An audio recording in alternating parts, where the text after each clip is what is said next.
नगरोटा के सूरत हाल दिखाते हुए हम आपको बाज़ार में ले आए हैं। बाज़ार यहाँ पर नगरोटा का बहुत खूबसूरत है, हर तरह की दुकानें यहाँ पर हैं। कुछ कमी ज़रूर है कि रोड बड़ी कंजस्टेड है, लगातार ट्रैफिक जैम होते हैं। इस बीच आरके फैशन हब जो है उनके व्यापारी हमारे साथ हैं, इनसे बात करते हैं क्या नगरोटा की इस समय आवाज़ है और क्या देवेंद्र सिंह राणा के बाद कमी खली है और किस तरह का अब आने वाले समय में विधायक चाहेंगे। आपका नाम क्या है? मेरा नाम सबसे पहले जय श्री राम। मेरा नाम राकेश है और मेरी फर्म का नाम आरके फैशन हब है। राकेश जी, मुझे बताइए, क्योंकि अब अनाउंस होने वाला है, 11 नवंबर को इलेक्शन होने हैं, कांटे की टक्कर नज़र आ रही है कि बड़े बड़े प्रतिद्वंदी अपने आप को सामने लेके आ रहे हैं, हालांकि पत्ते किसी ने नहीं खोले हैं। किसका इस समय जोर नज़र आता है और ग्राउंड में किस तरह का अब आपको विधायक चाहिए? क्योंकि राणा साहब के कंपैरिजन का ही कोई ना कोई शख्स चाहिए, तो कौन नज़र में आ रहा है और किस तरह का माहौल है? सबसे पहले कि आपका शुक्रिया कि आप ग्राउंड लेवल पे आकर आप ये रिपोर्टिंग कर रहे हो। और मेन ये देखा जाए तो अभी तक तो अगर हमारी दिल से है, बाकी किसी का क्या पता कि क्या किसको वोट करना है, वो तो वक्त ही बताएगा। फिलहाल जो यहाँ पे आप ग्राउंड लेवल पे जितनी भी आप जिससे भी अगर इंटरव्यू करते हैं ना, तो सबका दिव्यानी राणा की तरफ से आएगा वोट। क्यों? क्योंकि यहाँ पे ऑलरेडी 3 से 4 बार ना देवेंद्र राणा जी यहाँ पे एमएलए रह चुके हैं, जबकि अभी भी उन्होंने टॉप वोट किया था और अच्छे वोट लेकर वो यहाँ से जीते। बस कुछ प्रॉब्लम की वजह से उनकी मतलब सेहत ठीक नहीं थी, तो उसके कारण उनकी मृत्यु हो गई। तो उसके बाद अभी मेन उनकी जो बेटी है देवयानी राणा, उन्होंने ग्राउंड लेवल पे काफ़ी ज़्यादा मेहनत की। मैं कहता हूँ जितनी कोई करता नहीं, एक लेडी होकर ना, तो बारिशों में भी वो बाहर निकली। यहाँ पे जितने भी हमारे गाँव की तरफ कट्टर बटाल लगा लो, पुल बह गया था, हमने खुद देखा। वो गए वहाँ पे, पार क्रॉस करके लोगों से हेल्प की जितनी हो सकती थी। मैं कहता हूँ जितना हो सके ना कि दिव्यानी राणा की तरफ ही वोट है। तो नज़र आप कह रहे हैं कि आप लोगों को नज़र आ रही है, लेकिन क्योंकि राजनीति है, कांग्रेस ने भी अपने नुमाइंदे उतारने हैं, एनसी ने भी उतारने हैं, पीडी ने भी उतारने हैं, हर्षदेव सिंह खुद की अपनी दावेदारी ठोक रहे हैं।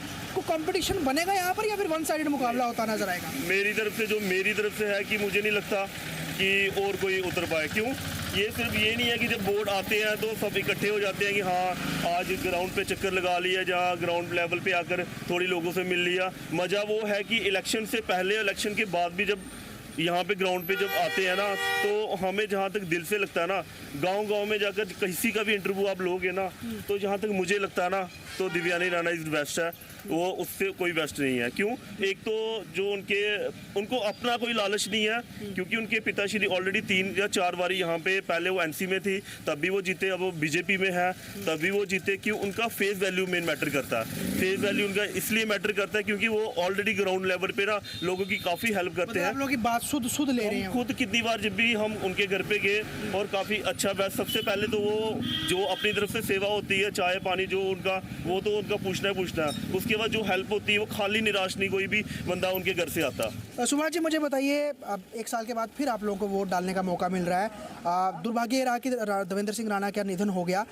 किस तरह का यहाँ पर अब माहौल है? क्योंकि अभी बड़ी सारी पार्टियों ने पत्ते नहीं खोले हैं, नाम डिक्लेयर होने हैं, लेकिन लोगों के बीच में क्या चर्चा चल रही है? देखिए, ऐसा है कि देवेंद्र सिंह राणा का इस कॉन्स्टिट्यूंसी में काफ़ी बड़ा रोल है। उनके जाने के बाद मान लो कि लावारिस जो होता है ना बंदा, ऐसे समझ रहे हैं।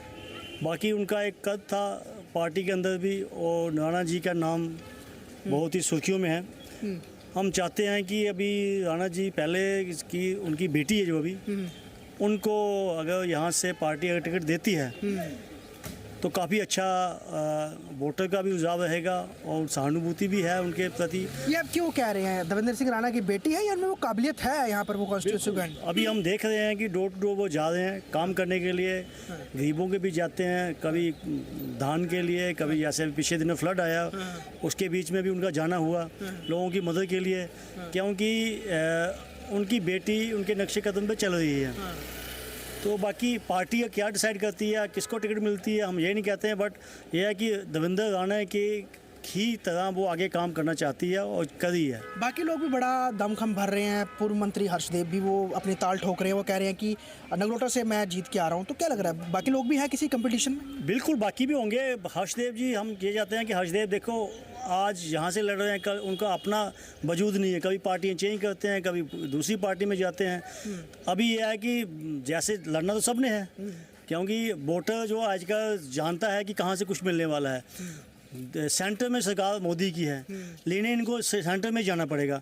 तो इसलिए बेटर है कि आप वोटर, हम चाहते हैं वोटर अच्छा देख के वोटर वही वोट डाले जहाँ से कुछ पार्टी को, जहाँ आगे मैंडेट मिल के लोगों की सहूलियत मिले और काम अच्छी हो जाए। तो इस बार मतलब मुद्दे कुछ रहने वाले हैं या फिर यही है कि लेगेसी चलानी है कि हमें ऐसा बंदा चाहिए जो हमारी बात सुन सके? ये मुद्दे देखिए, अब आप देवेंद्र राणा, मैं जहाँ तक मैं देवेंद्र राणा को जानते हैं हम, आप उनके घर में जब भी आप जाते थे हज़ारों के लोग वहाँ खड़े होते थे।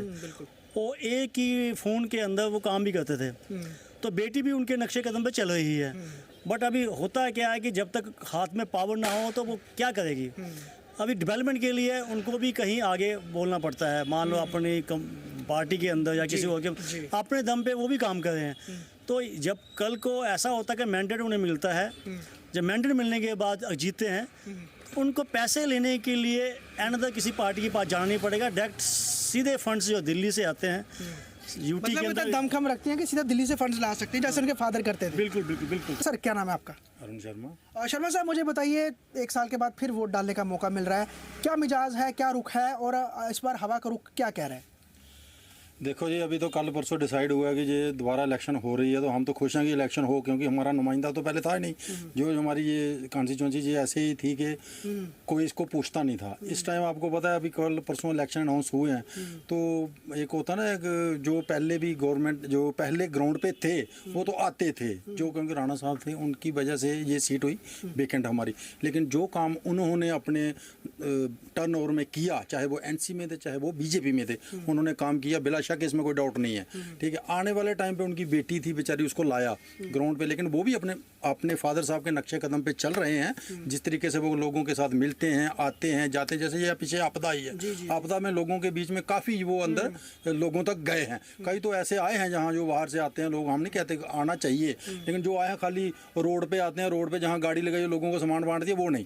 ग्राउंड लेवल हुआ कि ग्राउंड पे जाइए, जहाँ आपकी नुकसान हुआ वहाँ हद तक पहुँचे। अपने भी बड़े सारे लीडर रहे हैं अलग अलग पार्टियों, सियासतदान से। आपको लग रहा है कोई कंपटीशन है? क्योंकि एनसीपी अपना बंदा उतारेगी, नुमाइंदा उतारेगी, कांग्रेस भी उतारेगी, पीडीपी भी उतारेगी, पैंथर पार्टी भी उतार रही है, तो उन लोगों का क्या, उनकी छवि का क्या है? देखो सर, पैंथर पार्टी का मैं नहीं कह सकता क्योंकि यहाँ कोई जनाधार हो इस टाइम, लेकिन ये है कि कांग्रेस का भी पहले कांग्रेस का था पहले, लेकिन कांग्रेस वाले जब जीतते थे, अब जब हार गए, हारने के बाद भी तो बंदे ने टच रहना चाहिए लोगों के साथ। जरूरी नहीं है कि जीतने के बाद ही और टच रहोगे लोगों के साथ, हारने के बाद कोई मिलता नहीं है। जब इस तरह के हो गए, जिस तरह पहाड़ी पखरू होते हैं ना, जिस तरह आए और मौसम में आए और मौसम के बाद चले गए, वो नहीं चलेगा इस बार। इस बार लोगों ने अपना रुख, अपना जो माइंड होता है लोगों ने सेट कर लिया था, हमने वोट किसको देना है। मैं पार्टी में नहीं जाऊंगा, पहले नंबर तो बंदे पे जाएंगे, क्योंकि जो कैंडिडेट हमें अच्छा लगेगा उसको वोट देंगे, जो पढ़ा लिखा होगा, सीधी बात है। क्योंकि मैं तो पहली प्रेफरेंस मैं दूंगा राणा साहब की बेटी को, क्योंकि एक बार उनको मौका दिया जाएगा और देंगे वो, तो हम वोट उनको देंगे।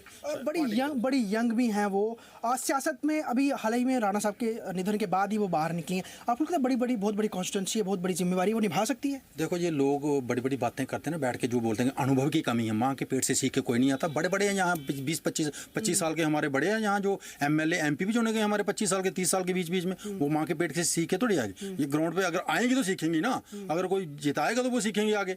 ऐसे घर में बैठ के मैंने एमपी का जिक्र किया, जुगल किशोर साहब 2 बार यहाँ पे एमएलए रहे, उनके भाई नंद किशोर की बहुत बड़ी दावेदारी थी। क्या उनका कुछ, अगर उनको मौका दिया जाए, आप क्या? पार्टी जिसको मैंडेट देगी दोनों में से एक हो, वो जीतेगा। मतलब बीजेपी से ही कैंडिडेट? बीजेपी से कैंडिडेट होने वाला। सर नाम जानना चाहूँगा आपका? मेरा नाम है सुरेश शर्मा। शर्मा साहब, 1 साल के बाद जो है चुनाव होने जा रहे हैं लगभग, राणा साहब के देहांत होने के बाद सीट खाली हुई थी। क्या कुछ माहौल है, क्या किस तरह का यहाँ की इस समय जो सिचुएशन बनी हुई है? क्या आपको लग रहा है कि कोई इस समय पार्टियों के बीच में प्रतिस्पर्धा है, यानी कंपटीशन है, या फिर मुकाबला वन साइडेड होने वाला है? कंपटीशन तो होगा, मगर हमारे यहाँ राणा जी की बेटी दीवानी राणा ही जीतेगी। हम सब उन्हें ही चाहते हैं, क्योंकि राणा साहब ने यहाँ बहुत काम किया है। वो जब यहाँ से इस गली से जब गुजरते थे ना, हर दुकान के पास खड़े होके उनसे हालचाल पूछते थे, उनसे हाथ मिलाते थे। और ये सामने जो पकौड़ों की दुकान देख रहे हैं ना आप, यहाँ समोसे वो सब में बांटते थे। जो आने जाने वाले हैं उनमें भी बांटते, गाड़ी खड़ी कर देते थे, गाड़ी वालों को भी देते थे। और यहाँ किसी को कोई भी काम हो, किसी भी तरह का, वो उनके पास जाता था, उनका काम तुरंत उसी वक्त कर देते थे। लेकिन राणा साहब की एक लंबी राजनीति थी, बहुत लंबा वक्त उन्होंने सियासत में गुजारा। बेटी अभी आप कह सकते हैं ज़्यादा उनका एक्सपीरियंस नहीं है, लेकिन जो तस्वीरें नज़र आ रही हैं वो लग रहा है कि वो काफ़ी अग्रेसिव तरीके से कॉन्स्टिट्यूंसी में जा रही हैं। तो पिछले दिनों में जो नुकसान हुए नगरोटा के, या इस वेकेंट समय में जो चीज़ें नहीं हो पाई, क्या आपको लग रहा है कि वो फुलफ़िल कर पाएंगे? अगर पार्टी ने टिकट देती हो तो बड़ी बात है टिकट मिलना। टिकट तो मिलनी ही चाहिए। उनके पिताजी ने यहाँ मेहनत की है, उनका हक बनता है।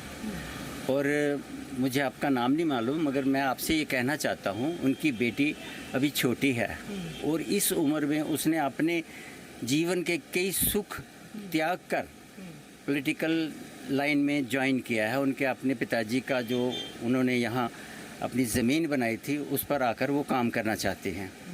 तो हम उनके साथ खड़े रहना चाहते हैं। वो हमारे इस इलाके की बेटी है।